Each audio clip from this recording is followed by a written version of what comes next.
반갑습니다. 예. 여러분은 하나님이 여러분 사랑하는 거 어떻게 아세요? 꼭 목사들이 질문을 해요. 그쵸? 그래놓고 지가 답을 해요. 그쵸? 예, 조금만 기다리면 답이 나오니까.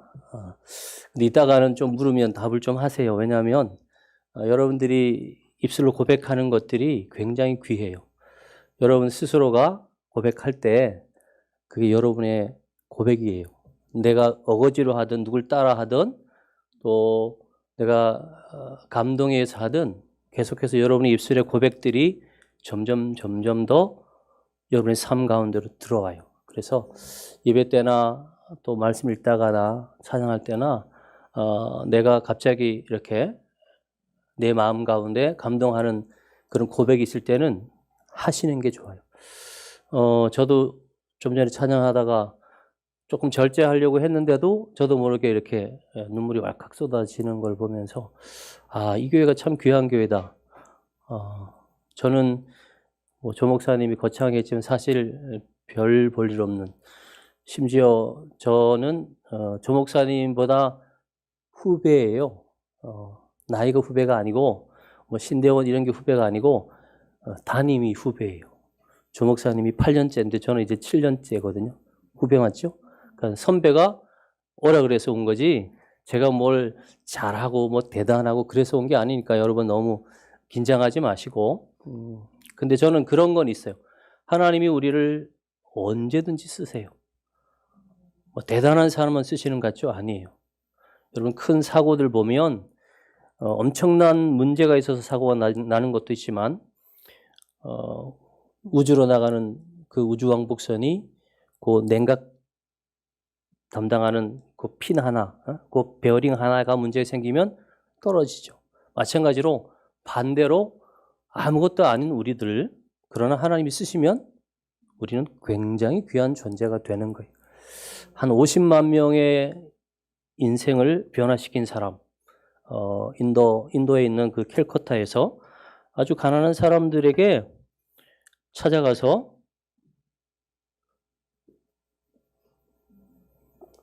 그대 삶을 변화시킨 마더 테레사 있잖아요. 우리 딸 이름이 세린이에요. 이제 아들을 낳았을 때는 주환이라고 줬어요. 두루주 빛날 환.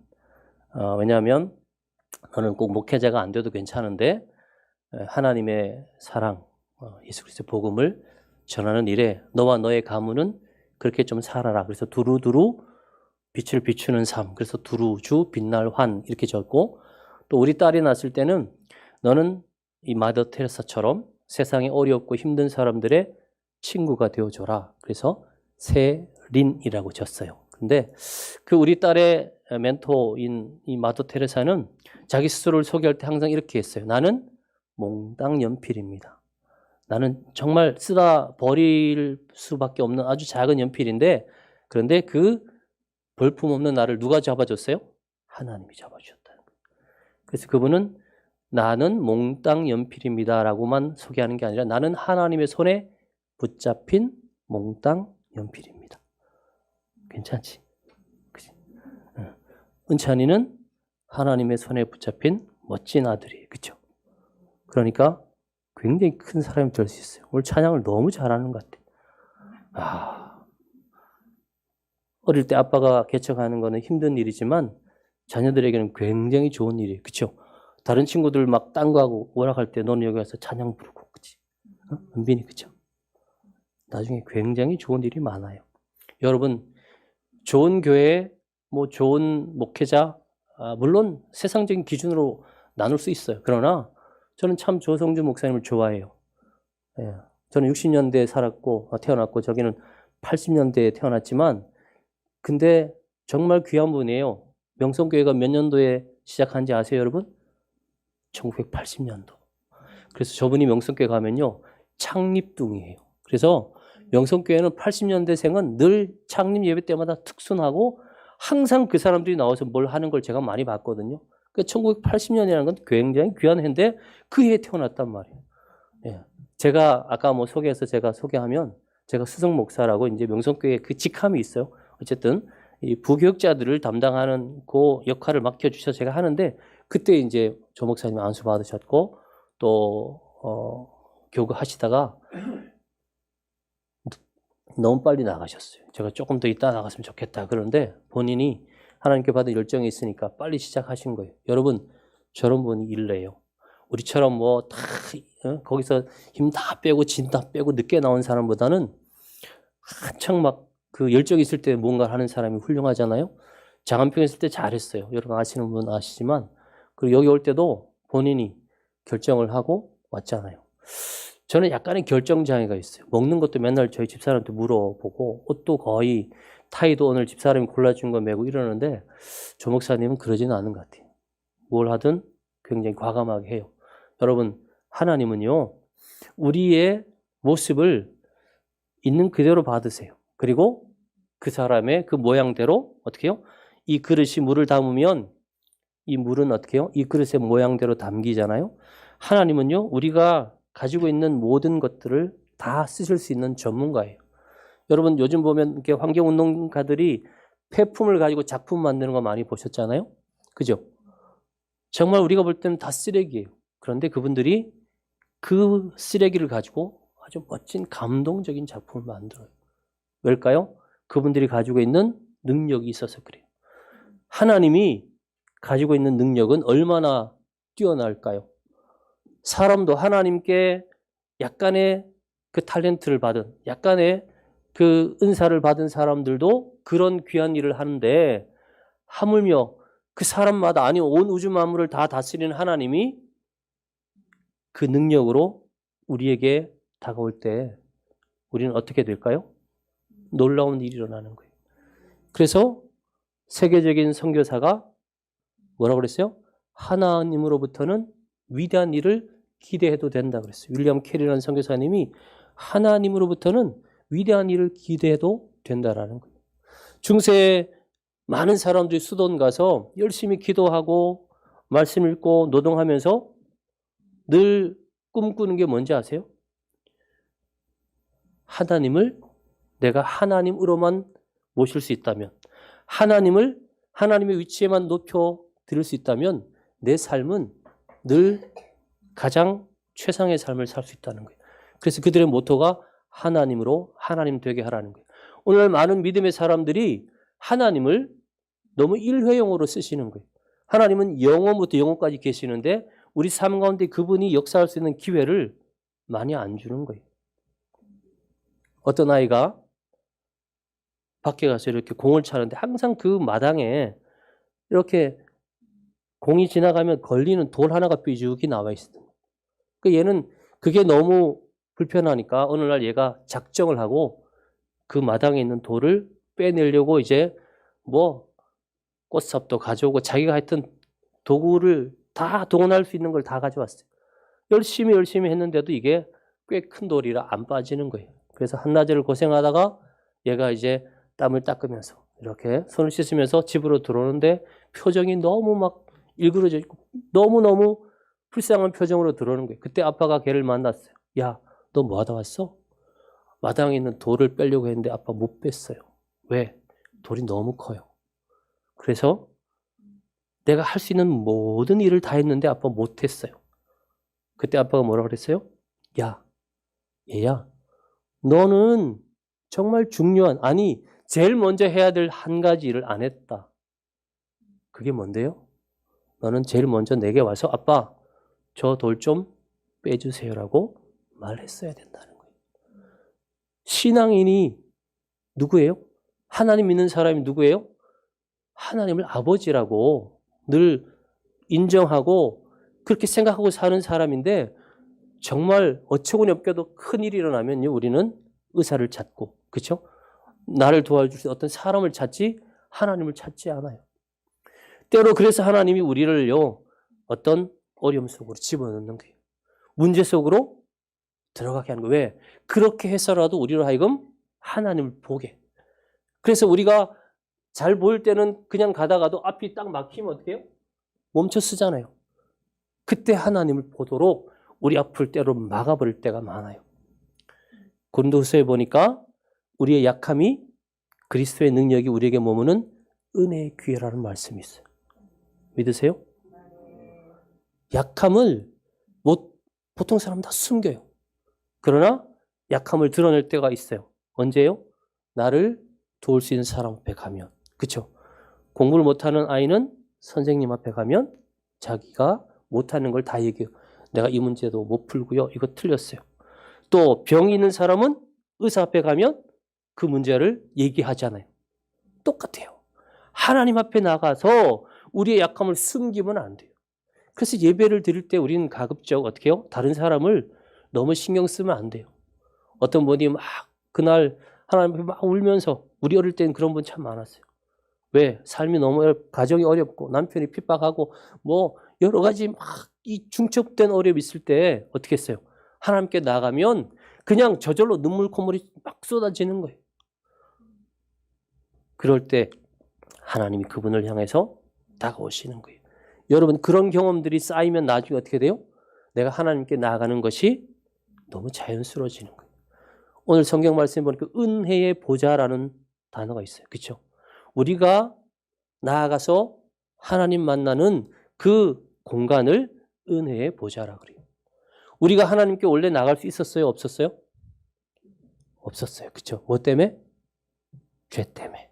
예. 죄가요, 하나님과 우리 사이를 완전히 갈라놓았는데 이거는 인위적으로 될 수가 없어요. 여러분, 예수님이 십자가에서 우리 위해 죽으셨잖아요. 그렇죠? 그리고 나서 마지막에 돌아가시면서 크게 소리 질렀다고 마태복음과 마가복음에는 그렇게 크게 소리 지르시고 운명하신 것처럼 써놨고, 요한복음에는 그 말씀을 기록해놨는데 그게 뭐예요? 다 이루었다. 뭐라고요? 다 이루었다. 그죠? 다 이루었다. 근데 그분이 다 이루었다 하고 죽는 순간에 무슨 일이 일어났어요? 성전.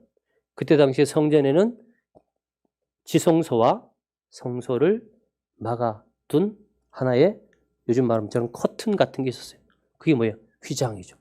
그 휘장이 위에서부터 아래로 어떻게 했다고요? 찢어졌어요. 누가 찢었어요? 대제사장이 그때 찢으라고 예수님이 미리 언질 준 게 아니라 아무도 손대지 않은 그 천. 근데 그게 천이 아니에요, 여러분. 성서학자들의 말에 의하면 그건 가죽이라는, 가죽. 그러니까 가죽은 그냥 우리가 칼을 쓰지 않으면, 도구를 쓰지 않으면요, 그냥 손으로 찢을 수가 없어요. 그렇게 인간의 죄라는 것을 상징하는 그 성소와 지성소의 휘장은 사람의 인력으로는 못 찢는 거예요. 누가 계산해 보니까 말이나 소를 양쪽에 대고 찢어야 겨우 찢어질 정도로 그게 질긴 천인데, 근데 그게 저절로 찢어졌어요. 그리고 나서 어떻게 해요? 1년에 딱 한 번 대제사장들이 대속죄일에 백성들의 죄를 대신 그 피를 담아서 가서 거기서 뿌리면서 우리 민족의 죄를 용서해 달라고 하던 그 지성소. 잘못 들어가면 어떻게 해요? 그 안에서 죽어요. 그러니까 그 사람이 들어갈 때 여기다가 끈을 묶고 들어가야 돼요. 왜? 그 사람이 거기 죽는데 그거를 누가 가서 대신 빼올 수가 없는 거예요. 왜? 그 사람이 들어가면 또 죽으니까. 그래서 여기에다가 방울을 달아요. 그래서 움직이면서 딸랑딸랑 소리 나면 아, 살아있네? 그리고 가만히 두고 소리가 안 나면 뒤에서 당겨보는 거예요. 그러다가 반응이 없으면 끌어내야 될 정도로 무서운 것이 지성소였어요. 왜? 하나님이 계시는, 그룹이 있는 거룩한 곳. 근데 거기를 이제는 누구나 들어갈 수 있도록 예수님은 다 이루셨다라는 그 선포와 함께 성소의 휘장을 찢어주셨어요. 그래서 우리는 어디로 가요? 은혜의 보좌 앞으로 가는 거예요. 길이 열렸어요. 여러분, 누군가가 우리를 기다리는데 그분이 누구냐에 따라서 우리의 발걸음이 달라져요. 그렇죠? 우리는 어릴 때 학교 다니면 시험을 자주 봤어요. 뭐 매달 보기도 하고, 저희 학교 때는 일주일에 한 번씩 시험을 보면 그 시험 발표하고, 그리고 항상 그 채점을 기준으로 체벌을 하는 선생님이 있었어요. 그러니까 그 시험 통지표, 그 시험을 본 다음에 결과를 받을 때는 우리는 선생님 앞에 가는 게 너무 불안하고 너무 싫었어요. 그러니까 누구도 당당하게 나가는 애는 없었어요. 여러분, 우리 하나님이 우리를 채점하고 우리의 모든 삶을 다 보실 수 있어요. 왜? 그분의 눈은요, 우리가 가진 눈하고 다르죠. 우리는 이 너머에 뭐가 있는지 모르지만 하나님은 온 우주 만물을 다 보실 수 있잖아요. 근데 그 하나님이 우리를 보면서 어떻게 해요? 연홈하고 꾸중하려고 우리의 문제를 하나하나 점검하는 게 아니에요.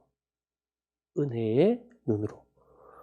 그래서 하나님의 보좌는 은혜의 보좌라는 게 우리에게는 얼마나 감사한 일인지 몰라요. 은혜의 보좌가 아니면 여기 누가 나와요? 저도 못 나와요. 그죠? 저도 못 나오죠. 목사는 죄 안 져요? 나쁜 생각 얼마든지 할 수 있고 거짓말도 할 수 있고 누군가에게 드러내지 않지만 막 속에서 화를 얼마든지 낼 수 있잖아요. 성경에 쓰여있는 율법 얼마든지 제가 거스를 수 있어요. 그러니까 은혜의 보좌가 아닌데 나올 수 있는 사람은 없어요. 그런데 우리는 은혜의 보좌이기 때문에 오늘 나온 거예요. 그리고 그 은혜의 보좌에 나아갈 수 있는 길을 누가 열어주셨다고요? 예수 그리스도. 그분이 우리 대신에 값을 치러줬어요. 자, 그러면 우리는 어떻게 해요? 내가 값을 내고 가는 게 아니라 예수님이 값을 치렀으니까 우리는 구차하게 나가면 안 돼. 또 누군가에게 끌려가면 안 돼. 여러분 신앙생활은요 절대로 누군가 때문에 하면 안 돼요. 시작은 그럴 수 있죠. 처음에는 내가 몰랐으니까 누군가가 소개할 수는 있지만 일단 내가 예수님을 만난 다음에는요 여러분 신앙은 반드시 누가 해요? 내가 하는 거예요. 저는 장례를 참 많이 치렀어요. 결혼도 많이 했고 근데 장례를 치를 때 제가 늘 말씀드리는 게 있어요. 믿음은 누구 때문에 한다? 철저히 나 때문에 하는 거예요. 여러분 믿음은 굉장히 이기적이에요. 그래서 믿음을 회방하는 사람 만나면 여러분 타협하면 안 돼요. 어떤 사람이 믿음 생활을 하면서도 너무 여유 있게 하는 사람 많아요. 그 사람은 믿음이 뭔지를 모르는 사람이에요. 여러분 믿음은요. 돈을 버는 것보다 훨씬 더 여러분들이 목숨 걸고 해야 되는 게 바로 믿음이에요. 믿음을 가지지 않으면 어떻게 돼요? 마지막 심판을 통과를 못하는 거예요. 믿음이 없이는 하나님께 나갈 수가 없어요. 그러니까 여러분들이 이 믿음을 가지는 거에 대해서는요. 누구도 눈치 보면 안 돼요. 그래서 믿음 때문에 가족 모두와 등지는 경우가 많아요. 아니 믿음 때문에 온 나라를 배신하는 사람도 있어요. 그러나 그 사람이 한 그 결단은 사람이 볼 때 야 어떻게 인간이 그러냐. 그 믿음 때문에 그 조상들을 다 배신해? 믿음 때문에 그 부모를 저버린단 말이야? 저런. 그러나 하나님 보실 땐 너 잘했다. 왜? 믿음이 없으면요 우리는 영원히 살 수가 없는 거예요. 믿음은 누구 때문에 하는 거다? 나 때문에 하는 거예요. 누구 때문에 한다고요? 근데 믿음 생활을 하는데 남 눈치 보면 돼요? 안 돼요? 여러분 믿음을 키울 수 있는 그 환경 속으로 들어갈 때는요. 지하철에 자리 있어서 차지하는 그거랑 비교가 안 돼요. 세상 어떤 경쟁에서는 져도 돼요. 다 주세요. 다 줘요. 괜찮아요. 그거는 나중에 돌고 돌면 다시 뭐가 돼요? 회복이 돼요. 심지어 돈 벌 기회도 남한테 밀어줘도 상관없어요. 저도요. 전사 때 어떤 좋은 교회에서 오라 그랬는데 제 선배가 가겠다는 거예요. 자기가 나보고 가라 그래놓고 자기가 다시 도로 들어간대요. 왜 그랬더니요. 그 사람하고 결혼할 사람이 당신이 인간적으로 그러면 안 된다고. 아무리 그래도 그렇지. 그 교회에서 1년도 안 되는데 말이야. 장가 간다고 나와? 당신이 그 교회에서 나오면 나는 당신하고 결혼 안 해. 이랬다는 거예요.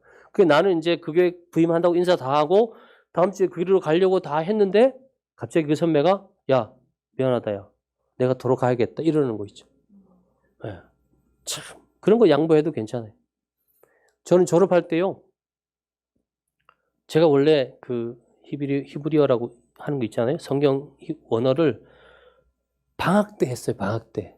근데 요즘은 다 이게 전산이 돼 있으니까 그것이 정확하게 입력이 되잖아요. 근데 우리 때는 이렇게 다 수기로 쓰는 거예요. 그리고 그걸 담당하는 교학처 직원이 자기 남편이 막 부목사를 했다가 이제 담임 목사가 되려고 개척 준비를 하다 보니까 정신이 없었어요. 그래서 제가 그 다 수업을 4학기짜리를 다 들은 거를 이렇게 연표를 써놓고는 그걸 확인을 안 하는 거예요. 그리고 어떻게 했어요? 문교부에다가 졸업자 이 명단을 올릴 때 제 이름을 빼버렸어요. 여러분 생각해봐요. 군대까지 갔다 와서 7년 만에 졸업을 해야 되는데 졸업 한 달 앞두고 그 과대표가 와서 저한테 뭐라 그래요? 야, 너 명단에 졸업자 명단에 너 없어. 말 돼요, 안 돼요? 안 되잖아요.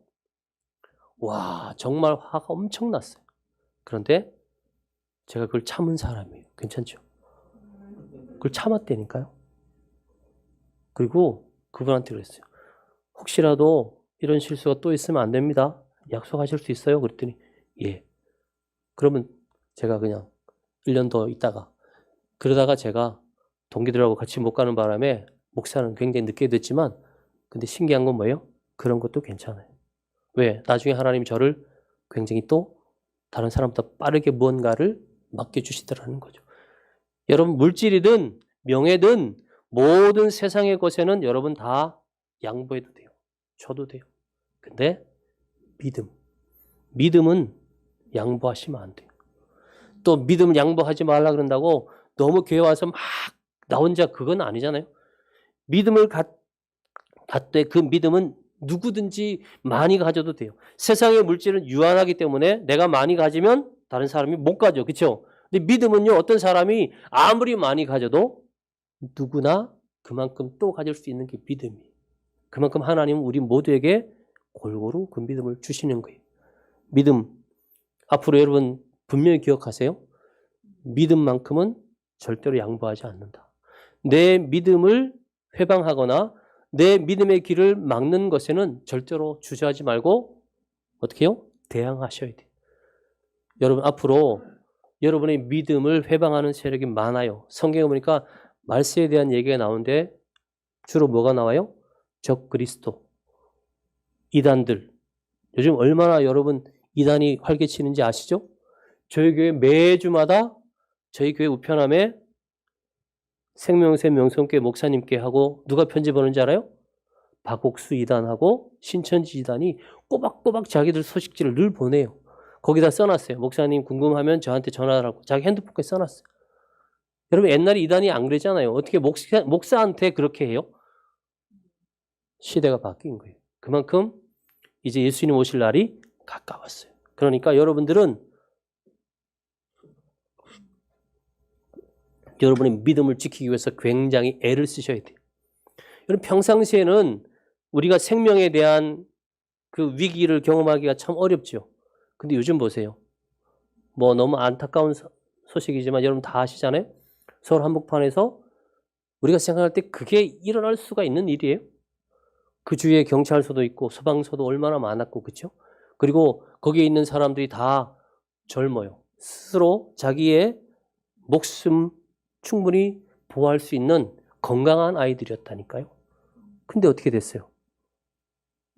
누가 봐도 이해가 안 되는 정말 어처구니 없는 일이 일어났죠. 여러분 육신의 생명도 그렇게 한순간에 너무나 어처구니 없는 그런 과정 속에서 이룰 수 있는데 우리의 영혼의 생명은 더해요. 왜요? 이거는요 보호해 줄 사람이 없어요. 우리 육체의 생명은 문제가 생기면 119에 전화하면 되는데 내 믿음은 내 영혼의 생명은 누가 지켜줘요? 여러분이 지켜야 돼요. 왜일까요? 여러분에게 맡기셨어요. 예수 그리스도를 믿는 믿음을 여러분에게 주시면서 여러분의 영원한 생명을 여러분이 잘 갈무리하라는 거예요. 그래서 마지막 심판할 때는요. 누구도 핑계할 수가 없어요. 너 왜 믿음 안 지켰어? 우리 엄마 아빠가 안 믿었는데요. 우리 집 근처에는 교회가 없었는데요. 아무 변명이 안 되는 거예요. 왜요? 하나님은요. 온 우주 만물 가운데 하나님을 알만한 것들을 우리에게 다 넣어줬어요. 심지어 우리 조상들은 아침에 해가 뜨고 저녁에 해가 질 때까지 모든 과정을 보면서 하늘님이 계시다. 또 그 계절의 변화를 통해서 만물이 익어가고 곡식들이 연걸어가는 걸 보면서 뭔가 조물주가 있다라고 했죠. 하나님이라는 표현을 안 했어도 뭐예요? 절대적인 존재는 있다는 걸 믿었단 말이죠. 그러니까 하나님에 대한 믿음은 누구도 핑계할 수 없다고 성경은 말해요. 은혜의 보좌 앞에 나아가는 것은 누가 나가야 돼요? 내가 나가야 돼요. 심지어 목사가 마음에 안 들고 앞에서 일하는 어떤 중직자들이 마음에 안 들어도 그것 가지고 내가 내 믿음을 포기하는 이유는 될 수가 없어요. 여러분은 반드시 언제까지? 천국 갈 때까지 믿음 지키시기 바랍니다. 자, 은혜의 보좌 앞에 나아가면 두 가지를 주신다 그랬어요. 오늘 성경에. 첫 번째가 뭐예요? 긍휼하심을 얻는다 그랬어요. 긍휼하심을 얻는다. 여러분 이거를 쉽게 이야기할 수 있는 예수님의 이야기가 있어요. 예수님은 어떤 포도원 주인이 자기 포도원에 사람을 부르는데 아침부터 계속 일꾼들을 불러서 일을 시키잖아요. 그렇죠? 그러면서 처음부터 야, 너 일하면 오늘 품삯을 주겠다. 한 데나리온. 그죠? 그때 당시에 건강한 사람들이 하루 일하면 받을 수 있는 그 품삯을 약속했는데 문제는 뭐예요? 나가보니까 계속 일 못하고 서성거린 사람이 있으니까 그 뒤로도 계속 넣고 마지막에는 딱 1시간만 일하는 사람, 그 사람에게도 일해라. 내가 너에게 품삯 주겠다 그랬죠. 여러분 이거는 뭐예요? 긍휼하심이에요. 앞에 일하는 사람이 볼 때는 저 사람은 분명히 나만큼 일 안 했는데 왜 받아요?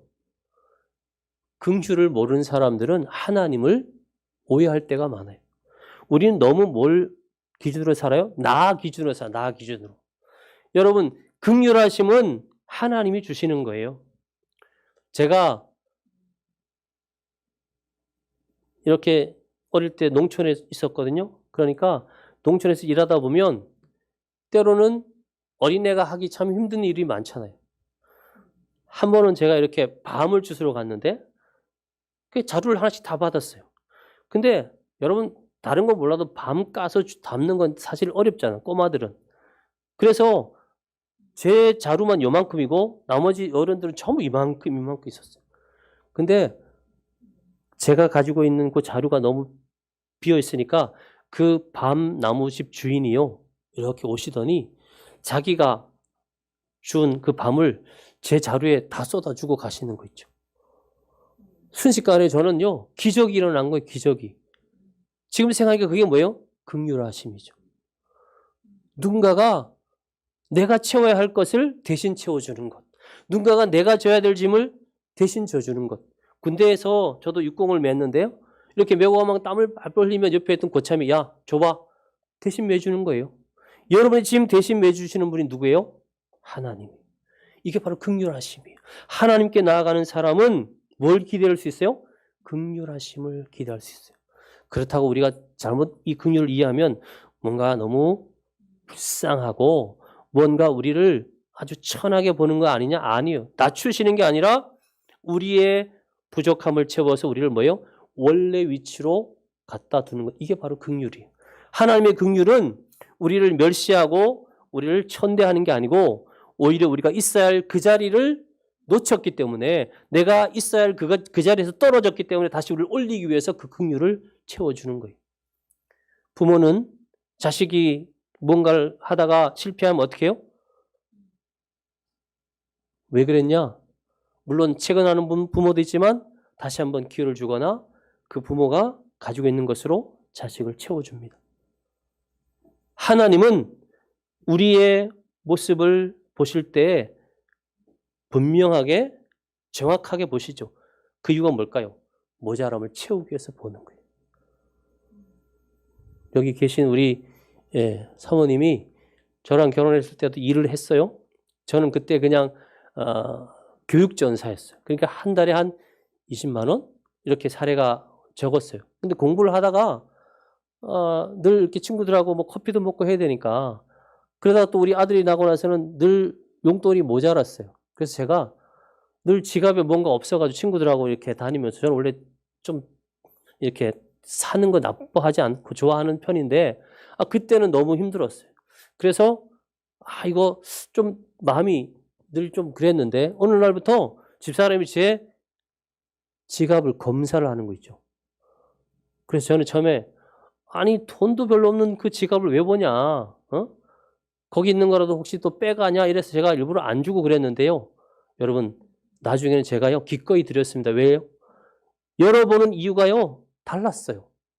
빼가려고 열어보는 게 아니라 채워주려고 열어보는 거예요. 야, 그래도 우리 남편 어디 가서 다른 사람들하고 커피라도 한 잔 사고 이래야지. 그러면서 본인이 번 거를 제 지갑에 넣어주는 거 있죠. 괜찮죠? 네, 그래서 제가 지금까지 감사하며 살아요. 말도 잘 듣고.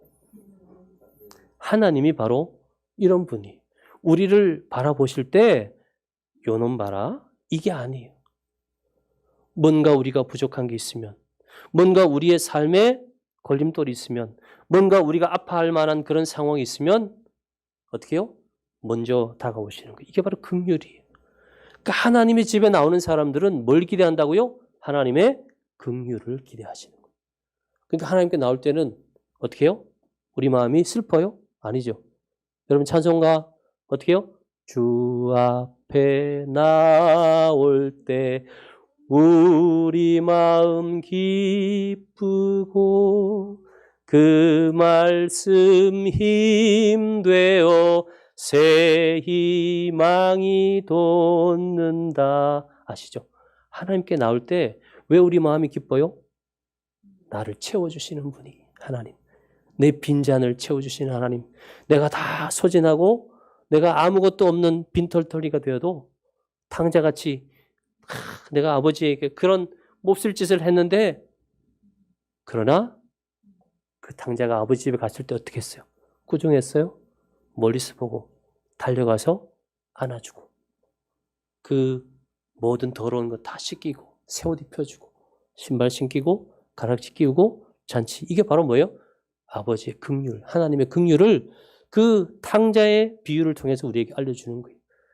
모자란 거 있으면 사람한테 또 가까이 있는 사람한테도 얘기할 게 참 창피한 게 있으면 여러분 하나님께 얘기하세요.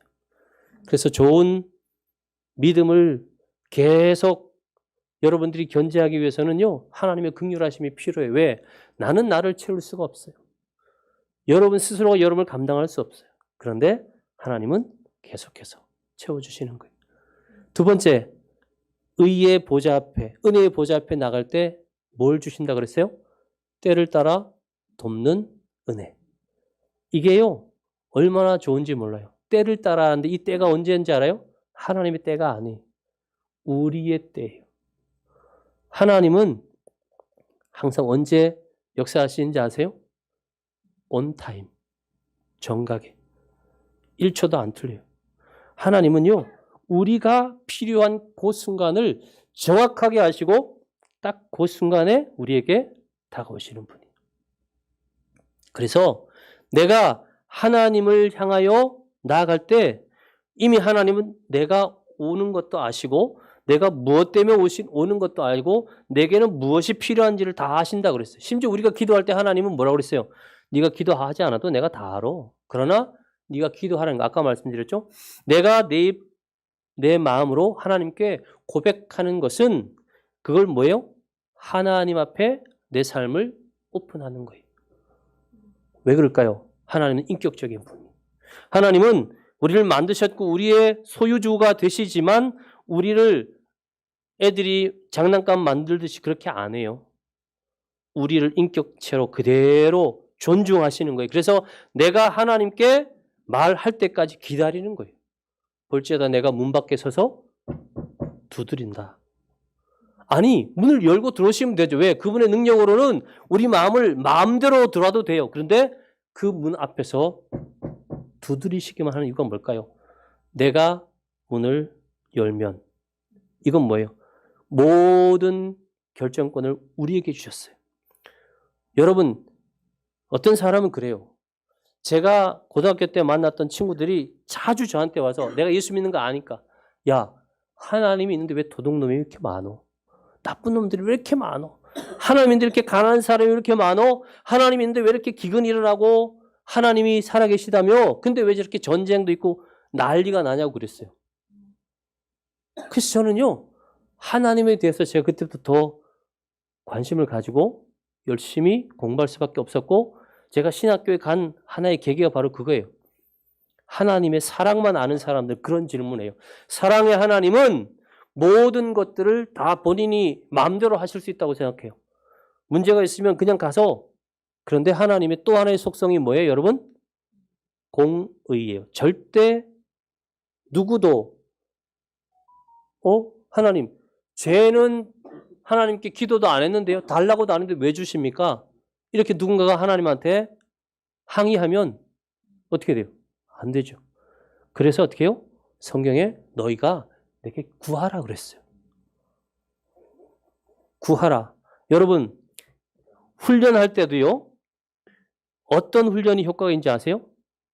앉아있는, 야, 일어나. 너 빨리 신발 신어. 너 빨리 운동복을 갈아입어. 운동장 뛰어. 이렇게 해서 훈련해도 훈련이에요. 그러나, 내가 좀, 몸도 요즘 좀, 살이 쪘네? 그래가 스스로 일어나서 운동하는 것.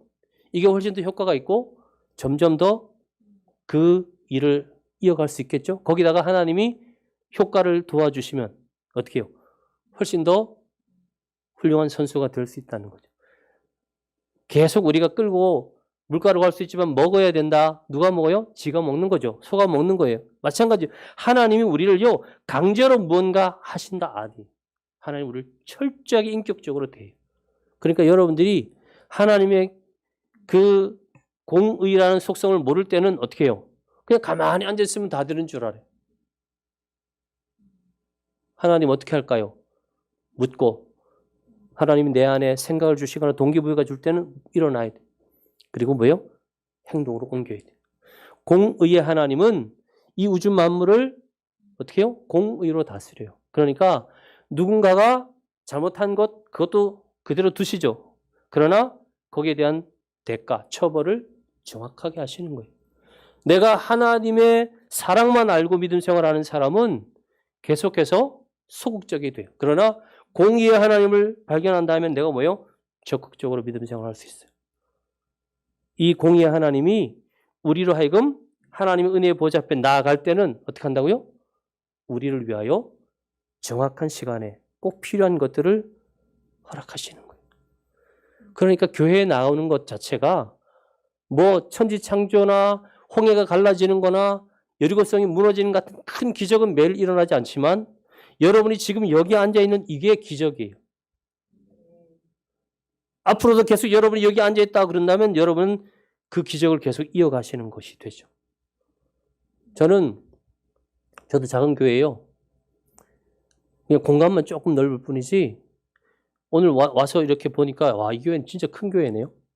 부러워요 너무. 그런데 여러분 교회는 어떤 교회가 좋은 교회다 나쁜 교회다 그건 인간적인 눈으로 볼 때는 그렇죠. 저는 좋은 교회는요 누구나 와서 예배할 수 있는 교회예요. 문턱이 없는 교회가 좋은 교회예요.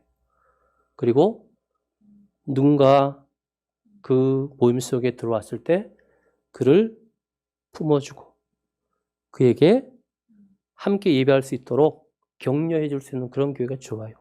갔더니 너무 교회가 예배 절차도 복잡하고 뭔가 나는 여기 있으면 안 될 것 같은 그런 분위기 그거보다는 언제나 나와서 언제든지 하나님 앞에 무릎 꿇고 기도할 수 있는 그런 교회가 근데 가까이 또 늘 다닐 수 있는 그 정도의 거리가 참 좋다고 그러잖아요. 그러나 궁극적으로 내게 좋은 교회는 어떤 교회예요? 내 마음에 그 교회가 들어왔으면 그 교회는 참 좋은 교회고 내 교회가 되는 거예요. 여러분이 이 교회를 품기 전에는 여러분은 이 교회가 조금씩 불편해요. 그런데 여러분 마음속에 이 교회가 쑥 들어가잖아요. 그러면요 너무 이 교회에서 예배 드리는 게 좋을 거예요. 혹시라도 여러분들이 아직도 이 주님의 어짜라 교회가 여러분 마음속에 완전히 자리 잡지 못했다면 저는 오늘 그 남아있는 몇 퍼센트를 싹 버리고 주님의 어짜라 교회를 여러분이 품으시길 바라요. 여러분 제가 영화를 잘 보지도 않고 많이 보지도 않지만 가끔씩 이렇게 보잖아요. 불교 영화인데 제가 좋아하는 영화가 하나 있어요. 그게 뭐예요? 여러분 모르죠? 또 내가 대답해야 되겠네. 달마야 놀자. 들어봤어요? 박신양 씨 나오고 하는 그 달마야 놀자는 조폭들이 뭘 나쁜 짓 해가지고 결국 이제 절로 피신을 가 있어요. 근데 거기 가서 그 절에서 만나는 그 스님들하고 서로 막 경쟁도 하고 시합도 하고 싸우고 그러는데 막 서로 계속 부딪히니까 그 주지 스님이 문제를 하나 내죠. 마지막 문제가 뭐예요? 깨어진 독을 주면서 이 밑빠진 독에 물을 채워라. 먼저 채우는 팀이 이긴다. 그리고 그 사람의 손을 내가 들어준다. 이렇게 했단 말이에요. 그러니까 이 사람들이요, 뭐 열심히 막 고무신에다가 옷까지 막 다 벗고, 심지어 어떤 사람이 배 위에 올라가서 그렇게 해서 막 물을 채웠는데 채워져요? 안 채워져요? 안 채워져요. 그래서 그때 이 깡패 두목이 아이디어를 냈죠. 그걸 독을 들고 가서 어디다 던져요? 그 절에 있는 연못에 던지는 거예요. 그러니까 어떻게 했어요?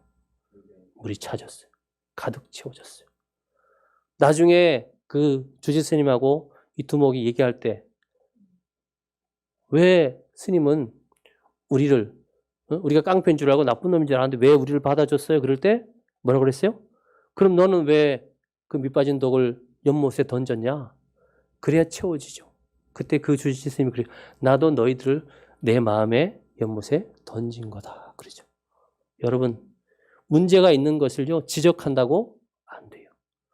상처 있는 사람, 자꾸 헤집는 버릇이는 애들 있죠. 한번 깨가지고 이렇게 물어서 깨진 이 손톱을 계속 물고 뜯는 애들 있죠. 평생 여기가 늘 피가 나죠. 상처는 어떻게 해요? 덮어주고. 문제는 어떻게 해요? 품어줘야 돼요. 하나님은 우리를 지적하기 위해서 우리를 부르시는 게 아니고 뭐예요? 우리의 연약함을 품으시는 긍휼하심의 하나님. 그리고 우리의 필요를 아시고 언제요? on time, good time. 정확한 그 순간에 우리에게 있어야 할 것을 아시기 때문에 채워주시는 거예요. 단지 우리가 기대할 건 뭐예요? 그 타임이 내가 생각하는 그 타이밍이 아니에요. 어떤 사람은요, 이 문제가 빨리 진행되길 원해요. 우리 가정의 이 문제, 우리 자녀의 문제, 우리 기업의 문제 빨리 해결되길 원하지만 하나님은 아닌 거예요. 왜? 그 문제와 씨름하는 동안 뭐가 바뀌어요? 내가 바뀌는 것이죠. 어떤 아이가 너무 어릴 때부터 약하게 약골로 태어난 거예요. 그러니까 이 아이를 뭐 아무리 좋은 걸 먹여도 안 돼요. 그래서 어느 날 이 아이에게 어떤 의사 선생님이 뭐라 그러냐면, 야, 너는 앞으로 그 마을 앞에 있는 큰 바위에 가서 하루에 한 10번씩 몸을 부딪히면서 그걸 밀어라. 그래서 네가 그 돌을 빼면 너는 틀림없이 건강해진다 그랬어요. 이 아이가 해봐도 뭐 답이 없으니까 그걸 했다는 거예요. 열심히. 그랬는데 아무리 해도 돌은 꿈쩍도 안 해. 그래서 이 아이가 선생님한테 가서 항의한 거예요. 선생님, 제가 선생님 말 그대로 순종했거든요. 근데 돌은 1mm도 안 움직였는데. 그때 선생님이 그럼 너 그 앞에 한번 서봐. 너 어때? 숨 차냐? 아니요. 요즘 밥 먹은 거 소화 어때? 잘 되는데요. 잠은 푹 자요. 어떻게 됐어요? 돌이 움직이지 않고 뭐예요? 아이가 바뀌었죠. 때로 우리는요, 문제만 보고 그 문제가 없어지기를 열심히 기도하지만 하나님은 그 문제와 씨름하는 나를 건강하게 만드는 거예요. 그 문제와 맞닥뜨리는 우리 가정을 더욱 든든히 세워주는 거예요. 작은 교회, 큰 교회, 좋은 교회 이런 기준 다 버리고요. 우리 안에 하나님이 주시는 어떤 것도 감당할 수 있는 교회가 되면 돼요. 그래서 그 문제 때문에 어떻게 한다고요? 우리가 더 깨어 기도하면 그 문제를 붙잡고 우리가 더욱 하나님께 엎드리면 그때부터 교회가 바뀌기 시작해요. 저희는 2015년 말에 우리 김삼 목사님 은퇴할 때 같이 이제 다 그만두고 사임서를 내고 5개 지역에 있는 기도실로 각각 교회를 만들었어요. 근데 최근에 우리 분당에 있는 교회를 맡은 목사님이 엄마 아버지도 다 사고로 또 병으로 돌아가셨는데 저희보다 또 나이도 훨씬 젊은데 이제 검진하다가 몸에 병이 발견됐다는 거예요. 그 제가 늦게 알고 전화를 했어요. 야, 어떡하냐? 그러면서 기도해 줄게 하고 얘기하는데 저보고 그래요. 목사님, 제가 아프다는 얘기를 했더니 교인들이요, 훨씬 더 뜨거워졌어요. 우리 교회가 그동안 미적지근했는데요, 목사가 아프다니까 교인들이 얼마나 열심인지 예배를 뭐 뜨겁게 드리고 기도도 얼마나, 여러분 보세요. 문제는 어떻게 보냐에 따라서 그게 단순히 그냥 문제일 수 있지만 그 문제를 하나님 앞에 가지고 가서 영적인 눈으로 바꾸고 나서 성령께서 주시는 그 눈으로 보면 그 문제와 함께 우리를 성장시키려고 하는 하나님, 그 문제와 함께 우리를 더 크게 하시려고 하는 하나님의 의도가 보인다라는 겁니다. 주님의 어쩌라 교회 이름 얼마나 좋아요. 위치도 너무 좋네요. 저 스타필드. 전 오늘 여기 앞에 서가지고 아브라함이 생각났어요.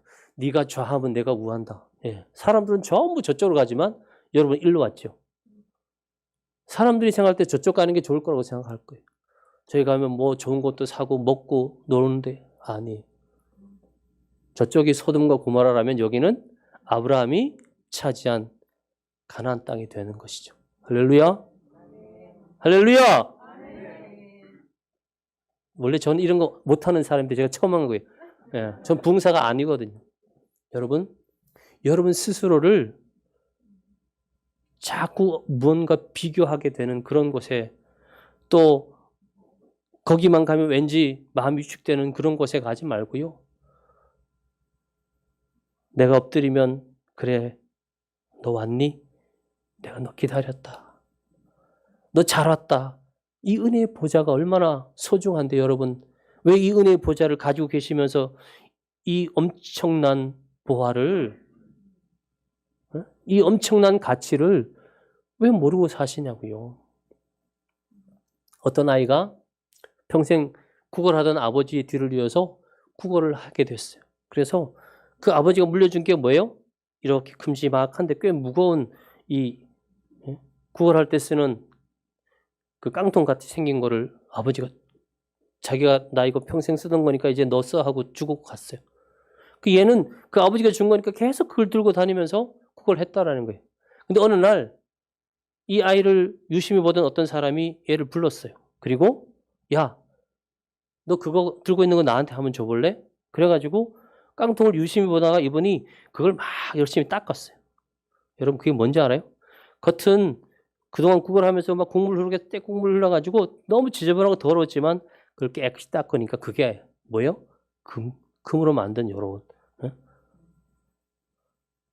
그러니까 내가 들고 있는 것을 믿음이 없는 눈으로 보면 어떻게 돼요? 그냥 아무것도 아니죠. 여러분 감추어 있는 보화에 대한 성경의 얘기를 보세요. 우연히 발견한 그 보화를 내가 그냥 훔쳐가는 사람이 있지만 반대로 그 땅을 사기 위해서 내 모든 걸 투자하는 사람이 있다고 그랬어요. 그럼 어떻게 될까요? 그 보화가 합법적으로 내 것이다. 그것도 있지만 옛날에는요.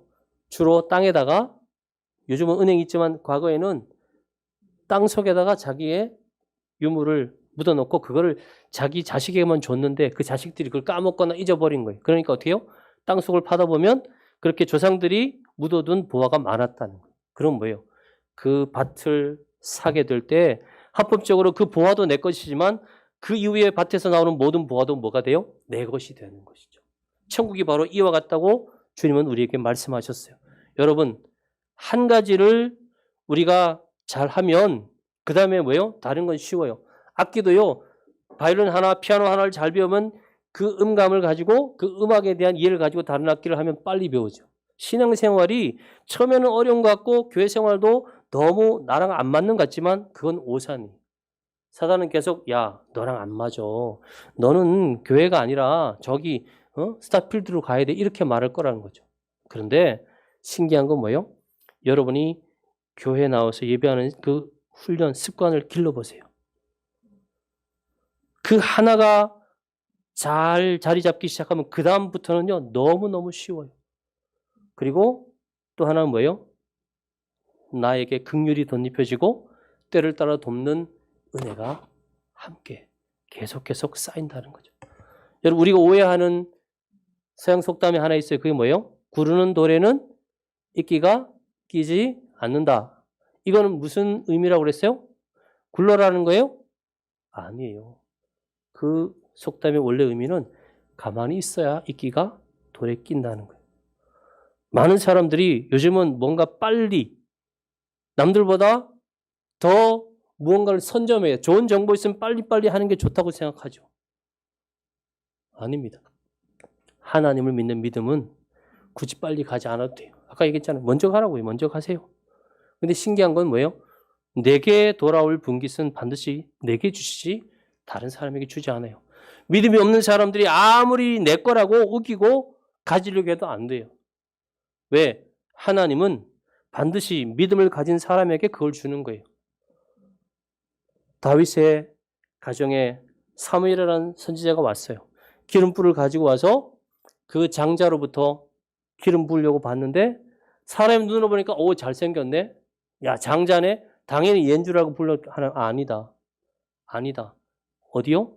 저 들에서 양치고 있는 그 부모도 부르지 않은 그 다윗을 불러와서 그 아이에게 기름 붓는 거예요. 이런 하나님이 내게 돌아올 은혜와 복을 딴 사람에게 주실 것 같아요? 아니에요.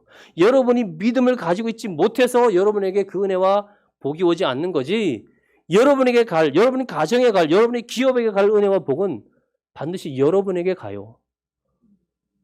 믿음의 그릇만 준비하고 있으세요. 내 그릇이 작고 내 그릇에 뭐 온갖 세상에 더러운 것이 묻어 있어서 그게 문제이지, 절대로 내가 사람들처럼 막 경쟁하고 약삭 빠르게 뭔가 머리 쓰고 안 해도 된다니까요.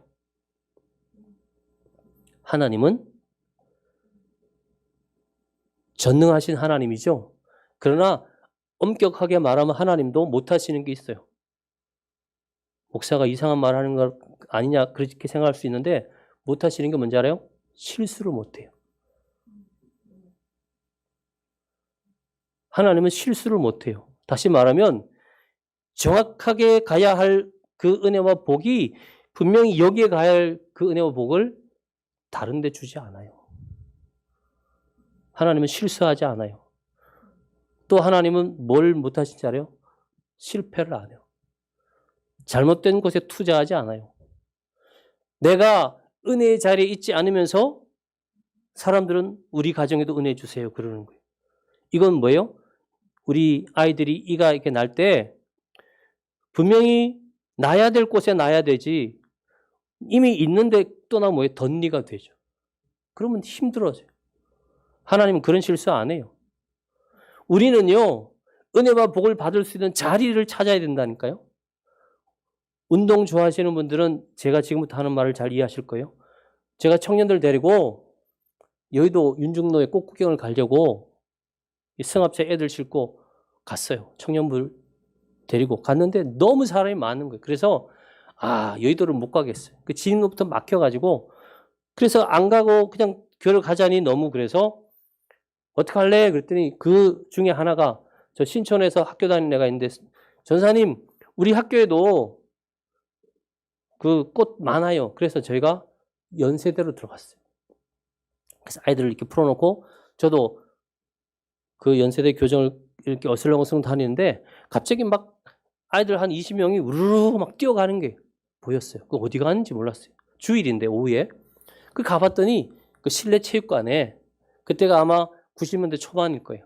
그때 한창 대학 농구가 유명하고, 그죠? 그때 이상민, 문경은 이런 사람들이 막 인기 있을 때거든요. 가봤더니 진짜 연세대 대학 농구팀이 거기서 훈련을 하는 거예요. 근데 그 감독이 대부분이 국가대표인 그 연세대 농구팀에게 한나절 동안 계속 한 가지 훈련만 시키는 거예요. 그게 뭔지 아세요? 패스 연습만 하는 거예요. 패스 연습. 패스의 기본은 누구한테 공을 준다고요? 수비랑 붙어있는 애한테는 안 줘요. 상대방 수비랑 붙어있는 애들이 아무리 공을 달라고 해도 안 주는 거예요. 왜? 뺏길 수 있으니까. 그리고 어디 있는 애가 줘요?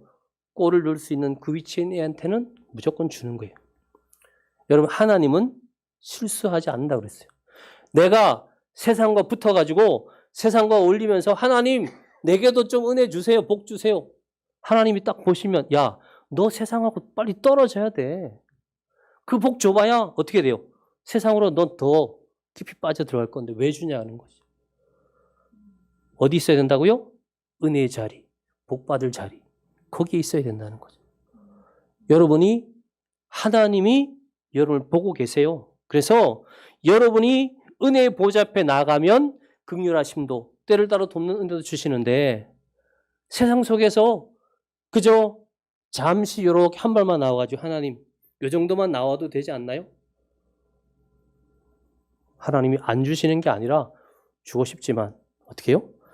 거기 받아가지고 또 세상으로 쑥 가는 탕자 같은 그런 삶을 반복하면 안 되니까 아예 나올 때까지 우리를 계속 어떻게 해요? 기다리시는 거예요. 사랑하는 하나님의 백성인 여러분들에게 제가 정말 뭐 이런저런 얘기를 많이 했지만 결론은 하나예요. 첫 번째 뭐예요? 믿음은 이기적일 정도로 나를 위한 거예요. 이건 누구랑도 나눌 수도 없고 또 누구 때문에라고 핑계할 수도 없고 어떤 환경이었다라고 내가 그것 때문에 나의 믿음은 이 정도밖에 안 됩니다라고 말할 수가 없어요. 믿음은 철저하게 정말 모든 것과 다 타협하지 말고 믿음을 키우는데 최선을 다하시길 바랍니다. 두 번째는 은혜의 보좌는 뭐예요? 내게 주어진 기적의 자리예요. 여러분이 눈을 떴는데 성전에 가고 싶다. 하나님께 나가 예배하고 싶다. 이 생각이 가득할 때까지 여러분 습관적으로 훈련을 하셔야 돼요. 내가 주일날 다른 생각이 아직도 여전히 있다. 예배 시간인데 내가 엉뚱한 데 있으면서도 내 마음이 편안하다. 이건 잘못된 거예요. 나는 예배 자리를 지켜야 되고 내가 있어야 할 곳은 하나님의 은혜의 보좌, 성전인 거예요. 그럴 때 여러분에게 뭐가 덧입혀진다고요? 긍휼이. 모자라고 부족한 것, 나도 몰랐던 모든 것들을 하나님이 채워요. 그 다음 뭐예요? 때를 따라 돕는 은혜가 여러분과 여러분 가정에 임하기 시작하는 거예요. 여러분들이 하나님의 사람이에요. 세상에 가서 여러분 기웃거리지 마세요. 번지수가 틀렸어요. 하나님께 잡힐 때 여러분이 귀하게 쓰이는 거예요. 하나님은 여러분 만드실 때 이미 그렇게 만드셨어요. 그러니까 우리는 반드시 하나님이 나를 쓰시도록.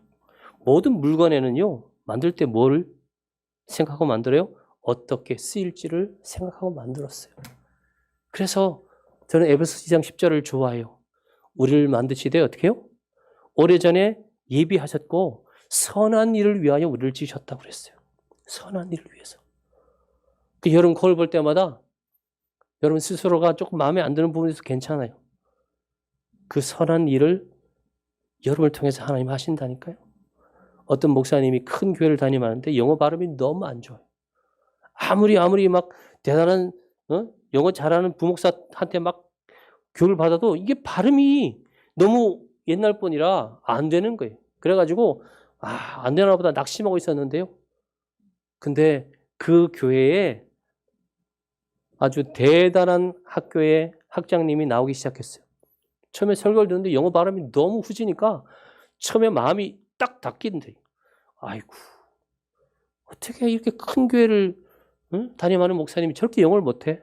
근데 이분이 기도하다가 하나님이 딱 주시는 생각이 있어요. 야 이놈아, 저 목사는 저렇게 영어를 못하는데도 저렇게 큰 교회를 담임하는 훌륭한 목사가 됐는데 너는 그렇게 공부 많이 하고 영어도 잘하는 놈이 지금 너는 뭐하냐?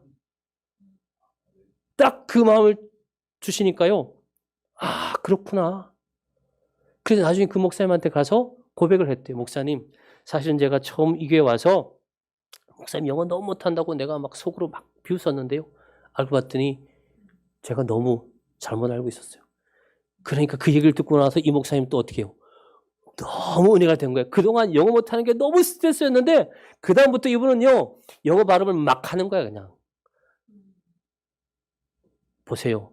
하나님은 우리를 있는 모습 그대로 쓰시는 거예요. 굳이 없는 거, 이솝 우화에 그죠? 까마귀가 남의 깃을 다 꼽잖아요. 그 어리석은 거예요.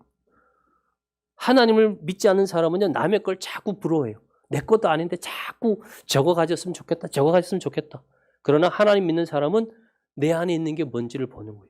남의 것은 와도 어떻게 해요? 이게 내 게 아니니까 금방 떨어져 나가고 나중에 창피 그렇게 큰 창피를 당할 수밖에 없는 거예요. 그러나 아무것도 아닌 것 같은 내 거는 어떻게 해요? 그걸 계속 키우면 나중에 정말 나만의 훌륭한 멋진 작품이 되는 거예요. 왜 유대인들이 세계를 향해서 그렇게 큰 일을 합니까? 어릴 때부터 가르쳐요. 꼬마 때부터. 얘야, 원찬아, 넌 하나님 만드셨어.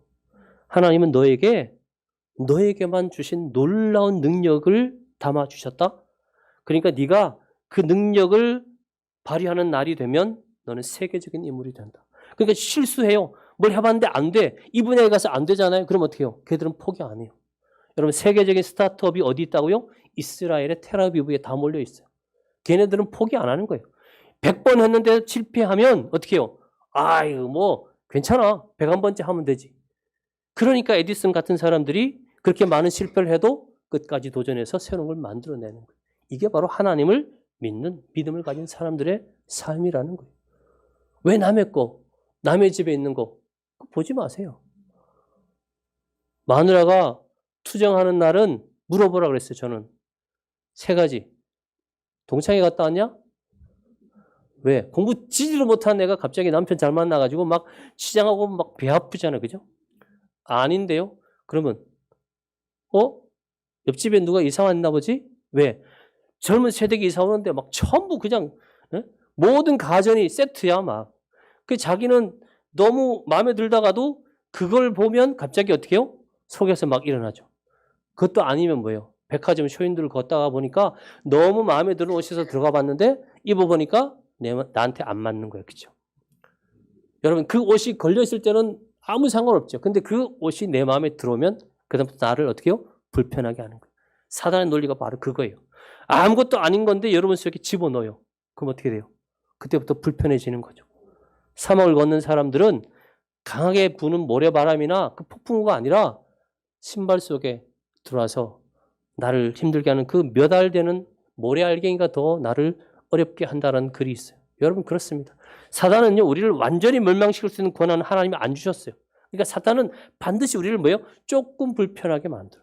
근데 그 조금 불편한 것 때문에 우리가 넘어가는 거예요. 내가 교회 나오는데 조금 불편해. 뭔가 자꾸 주의종과 부딪히고 앞에서 일하는 사람하고 자꾸 부딪히게 만들어요. 그런데 그 조금 불편한 것 때문에 정말 귀한 걸 내가 잃으면 되겠어요, 여러분? 너무 어리석은 거 아니에요? 세상에 어리석은 사람들이 모여서 자기들이 한 얘기들을 서로 나눴대요. 그중 1등한 사람이 누군지 알아요? 죽다 살아난 사람인데 이 사람이 뭐라고 그러는지 알아요? 나는 낭떠러지에 거의 떨어지다가 겨우겨우 나무를 잡고 살았습니다. 그런데요. 구조대원이 와서 로프를 내려줬죠? 그런데요. 내가 그 로프를 잡고 한참 올라가다가 어떤 생각을 했는지 알아요? 내가 이 로프를 놓는 순간 저 위에 있는 구조대원은 틀림없이 엉덩방아를 찔 거다. 그 생각을 하면서 제가 로프를 탁 놨대요. 물론 그 사람 엉덩방아 찧었지만 자기는 어떻게 해요? 죽을 뻔한 거예요. 우리는 사단이 가끔 우리에게요. 정말 엉뚱한 것 가지고 불평하게 하고 불만하게 하고 잘 지내다가 갑자기 어느 날 보니까 나는 나에게 주어진 하나님이 나에게만 주신 은혜가 있어요. 그걸 어떻게 해요? 계속 키워가면 돼요. 저는 주례할 때마다 그래요. 신랑과 신부에게 상대방이 당신에게 보여주는 단점이 있다면 분명히 먼저 보이죠. 그럼 어떻게 해요? 그걸 먼저 보이더라도 그걸 말하지 마라. 근데 그 다음에 보이는 숨어있는 어떤 장점 하나라도 있으면 그걸 어떻게 해요? 계속 터치해 주라. 계속 어떻게 해요? 그걸 쓰다듬어 주라는 거예요. 당신 이거 잘하는데? 여러분 이 나무에다가요 상처를 주면 나무는 어떻게 하는지 아시죠? 살아있는 나무는요 그 상처를 이렇게 싸매야 하나요. 우리에게도 하나님 주신 사랑이 있어요. 사랑을 허다한 허물을 덮는다 그랬는데 왜 그 사랑을 꺼내지 않고 자꾸 우리는 정죄하고 비판하고 판단하냐고. 내 옆에 있는 사람, 나와 함께 사는 모자라는 부분이 있다면 그걸 어떻게 해요? 터치하지 마요. 그건 그냥 알면서도 모른 척하는 거예요. 대신 장점을 계속 터치해 주는 거예요. 그럼 어느 날 그 장점이요 그 사람의 단점을 다 커버해 주는 거예요. 링컨 단점 얼마나 많았어요. 근데 멋진 대통령이 될 수 있었던 건 뭐예요? 수염 한번 길러보세요. 어떤 아이가 그렇게 충고를 해준 거예요. 여러분 우리의 삶에 하나님께서 주시는 은혜가 본격적으로 드러날 때까지는 좀 시간이 걸려요. 마지막 이거예요. 히브리서에 보면 하나님의 사람들은 어떻게 해요? 하나님 주신 약속을 이루기까지 뭐 했다고 됐어요? 인내했다고 그랬어요. 좀 참아야 돼. 사람들은 뭔가 시작하면 그냥 뻥튀기처럼 팍! 아니에요. 제가 교회 시작할 때요. 그 원로 목사님 와서 야, 요즘 상가 교회는 안 된대. 아예 그런 예? 칭찬과 뭐 격려를 한 게 아니라 야 상가교회 좀 안 와. 그렇게 얘기해 왔어요. 예, 안 되죠. 그럼 안 하나요? 여러분 큰 교회가 처음부터 큰 교회로 한 교회는 온누리교회밖에 없어요. 그렇죠? 거기만 최준영 씨가 크게 져줬기 때문에 처음부터 큰 교회부터 시작했지만 나머지 교회는 다 뭐예요? 2명, 3명 모여서 거기서부터 시작한 교회가 다 10,000명, 10만 명 큰 교회가 되는 거예요. 여러분 모든 나무는 다 뭐예요? 처음에 씨앗부터 자라서 큰 나무가 되는 거예요. 큰 교회만 찾아가는 사람, 뭐 다 완성된 곳에 가서 누리겠다는 생각, 물론 뭐 그래도 되죠. 그거 뭐예요? 나는 그만한 믿음이 없고 흔들리고 연약한 사람은 그래도 돼요. 그러나 내가 조금이라도 믿음이 있다 그러면요. 도전해 보세요. 나는 작은 교회를 처음부터 시작해가지고 이 교회를 한번 하나님이 쓰시는 교회로 세워가겠다. 저는 첫 부임이 88년이에요. 88년.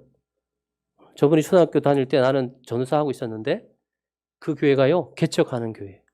그래서 목사님과 같이 장의자를 내가 직접 다 만들고 했어요. 그래서 제가 군대 갔다가 그 교회를 한번 갔더니요. 와, 우리 교회 첫 번 전사에 모셨다고요? 몇 년 동안을. 그래서 제가 그다음 그 교회를 못 갔어요. 제가 한 게 없는데 그냥 목사님과 같이 잠자면서 그 장의자 만들고 그다음에 전도지 막 찍어가지고 아파트 경비 몰래 숨어가지고 막 그 우편에 넣고 여러분 저는 그때의 저의 그 짧은 사역이요 얼마나 감사한지 몰라요. 그게 그나마 저를 지금부터 이렇게 잡아주는 오뚜기의 그 밑에 추 같은 거예요. 쓰러지면 다시 일으킬 수 있는. 여러분이 이 교회에 얼마나 있을지 저는 몰라요. 그러나 적어도 있을 때까지만은 그런 마음 가지고 한번 이 교회를 한번 섬겨보세요. 난 이 교회를 위해서 내가 할 수 있는 최선을 다한다. 그리고 하나님이 딴 교회 가라 그러면 그때 가세요. 그러나 있는 동안은 어설프게 그냥 멀찍이 있지 마세요. 적극적으로 교회 일에 앞장서고요. 주의 종이 무슨 생각을 하는지 여러분이 아실 수 있는 그 정도로 목사님하고 교감을 많이 나누세요. 저는 제가 받은 제일 좋은 칭찬이 뭔지 알아요? 어떤 사모님이 저한테 그랬어요. 권 목사는 나보다도 목사님을 더 아는 것 같아. 세상에 예? 수십 년 같이 사신 그 사모님이 저한테 그런 말을 할 때 저는요. 부끄럽기도 했지만 들어보니까 너무 좋더라고요. 왜? 맨날 쳐다보니까 모션 하나 모든 그 단어 하나하나를 내가 늘 봤으니까요. 조성진 목사님에 대해서 사모님만큼 잘하는 여러분 되시면 참 좋을 것 같아요. 뭐 간섭하라는 얘기가 아니라 그만큼 목사님 마음을 헤아리고 목사님 편에 서는 사람이 여러분 많이도 필요 없어요. 몇 분만 그런 분이 있지 않아요? 그럼 이 주님 옷자리 교회는요. 금세 성장할 수 있어요. 그럴 때까지 좀 여러분이 그 자리에 서 계시면 참 좋겠어요. 아무것도 안 해도 괜찮아요. 여러분 이 화분이 있는 것과 없는 것은 천지 차이죠. 이 나무가 그냥 여기 가만히 서 있지만 얼마나 우리에게 많은 것을 보여줍니까? 내가 대단한 사람이라서가 아니라 그냥 믿음을 가진 사람으로 이 교회에 뿌리 내리고 서 있기만 하시면 하나님은 여러분과 함께 이 교회를 크게 성장시키시고 여러분과 함께 여러분의 가정에도요. 여러분이 교회를 위해 헌신하고 봉사하는 그것 때문에요. 얼마나 많은 은혜와 복을 받는지 몰라요. 제가 누굴 닮아서 끝없이 할 수 있는데 사실 한 가지만 더 할게요. 요 말 나왔으니까. 최근에 저 대구에서 목회하던 우리 동기가 서울의 큰 교회로 담임을 왔어요. 요즘 여러분 큰 교회 가려면 막 이력서 뭐 내고 막 몇백 대 1로 가잖아요. 근데 얘는 이력서도 안 냈어요. 설교도 안 했어요. 근데 담임이 된 거예요. 왠지 알아요? 그 할머니가 바로 그 교회 옆에 있으면서 그 교회를 시작했던 목사님과 어떻게 했어요? 모든 교회 일을 최선을 다해서 하셨어요. 그래서 그 교회가 담임 목사님을 찾는데 아무리 찾아도 없고 왔던 분이 자꾸 교회를 어렵게 하거나 문제가 생기니까 이러지 말고 우리 교회 출신 중에 누구를 모시자. 그래서 찾아보니까 이 친구는 대구에서 목회를 잘하고 있는데 좀만 있으면 이제 원로가 되는데 편하게 목회하고 있는데 갑자기 그 친구를 불러갔어요. 왜요? 너 할머니랑 너 어릴 때부터 여기서 컸는데 이 교회가 지금 힘드니까 너가 와서 이 교회를 좀 맡아라. 그쵸? 그 할머니 때문에. 평양에 처음 신학교가 세워졌을 때 그때 그 마페 선교사님하고 같이 활동했던 한 할머니가 있어요. 근데 그분이 계속해서 자녀들을 믿음으로 잘 양육해서 그 가정에 100년, 우리 가정에 신앙이 들어온 지 100년 되는 그 기념 예배를 저보고 인도해달라고 제가 그 예배를 갔어요. 온 식구들이 와서 같이 예배를 드리는데 그 할머니가 시작한 교회의 헌신과 봉사로 인해서 그 가문에 얼마나 대단한 사람들이, 제가 말하는 대단한 사람은 뭐 다 물론 그분들이 다 뭐 박사도 있고 뭐 대단했지만 저는요 그분들이 여전히 신앙으로 서로를 격려하면서 함께 믿음 안에 든든히 교회에 뿌리를 내리고 있다는 그 자체가 너무 귀했어요. 왜? 보통 3대가 안 가요. 엄마 아버지 잘해도 아들 때는 조금 믿지만 손자 때 가면 다 믿음을 잃어버리는 경우가 많은데 그렇게 6대 거의 7대까지 내려가는 걸 보면서 얼마나 그 자랑하는 게요 정말 저는 제일 부럽더라는 거죠. 여러분 가문도 다 그렇게 되기를 축복합니다.